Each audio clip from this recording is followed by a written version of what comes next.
In my eyes, my parents always seemed to lack love for each other. Their lives were often shrouded in minor quarrels, like two perpetual adversaries. However, one day, a small incident changed my perspective. That morning, my father overslept due to working late the previous night, waking up just in time for a rush to work. He hurriedly prepared, not even having time for breakfast, and dashed out the door. Just then, my mother stopped him and handed him an umbrella. My father, in his haste, asked irritably why she would give him an umbrella on a sunny day, seemingly thinking her act was senseless. But my mother simply said quietly, "Take it. Don't be late."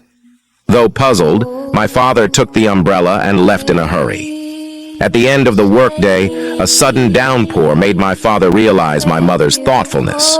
Grateful, he bought a box of her favorite strawberries on his way home. Upon entering the house, he immediately embraced my mother, tenderly apologizing, and curiously asked how she knew it would rain. My mother replied with a smile, "Dear, I check the weather forecast every night. I didn't want to disturb you in your hurry this morning, so I could only remind you in this way. This story teaches you that true love between spouses is not always manifested in romantic gestures or sweet words, but more often in the small details of everyday life." When I was a kid, my mum liked to make breakfast food for dinner every now and then, and I remember one night in particular when she had made dinner after a long, hard day at work. My mum placed a plate of eggs, sausage, and extremely burned biscuits in front of my dad. I remember waiting to see if anyone noticed, yet all Dad did was reach for his biscuit, smile at my mum, and ask me how my day was at school.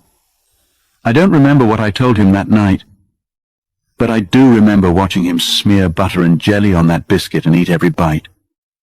When I got up from the table that evening, I remember hearing my mum apologize to my dad for burning the biscuits. And I'll never forget what he said. "Honey, I love burned biscuits." Later that night I went to kiss Daddy goodnight, and I asked him if he really liked his biscuits burned. He wrapped me in his arms and said, "Your mama put in a hard day at work today, and she's real tired, and besides, a little burned biscuit never hurt anyone. Life is full of imperfect things and imperfect people. I'm not best at hardly anything, and I forget birthdays and anniversaries just like everyone else. But what I've learned over the years is that learning to accept each other's faults and choosing to celebrate each other's differences is one of the most important keys to creating a healthy, growing, and lasting relationship." There was a man who had 4 sons. He wanted his sons to learn not to judge things too quickly, so he sent them each on a quest in turn to go and look at a pear tree that was a great distance away. The first son went in the winter, the second in the spring, the third in the summer, and the youngest son in the fall. When they had all gone and come back, he called them together to describe what they had seen. The first son said that the tree was ugly, bent, and twisted. The second son said no, it was covered with green buds and full of promise. The third said it was laden with blossoms that smelled so sweet and looked so beautiful, and it was the most graceful thing he had ever seen. The last son disagreed with all of them. He said it was ripe and drooping with fruit, full of life and fulfillment. The man then explained to his sons that they were all right, because they had each seen but one season in the tree's life. He told them that they cannot judge a tree or a person by only one season, and that the nature of them can only be measured at the end, when all the seasons are up. If you give up when it's winter, you will miss the promise of your spring, the beauty of your summer, fulfillment of your fall. Don't let the pain of one season destroy the joy of all the rest. A doctor and an engineer entered a chocolate store. As they were busy looking around, the doctor stole 3 chocolate bars. As they left the store, the doctor said to the engineer, "Man, I'm the best thief ever. I stole 3 chocolate bars and no one saw me. You can't beat that." The engineer replied, "Okay, you want to see something better?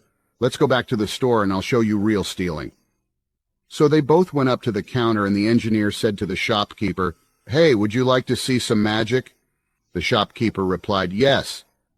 The engineer said, "Give me 1 chocolate bar, please." The shopkeeper gave him one and he ate it. He asked for the second, and he ate that one as well. He asked for the third, which he too ate. The shopkeeper asked, Okay, what are you trying to pull here? Where's the magic? The engineer replied, check in my friend's pocket. You'll find all 3 chocolate bars.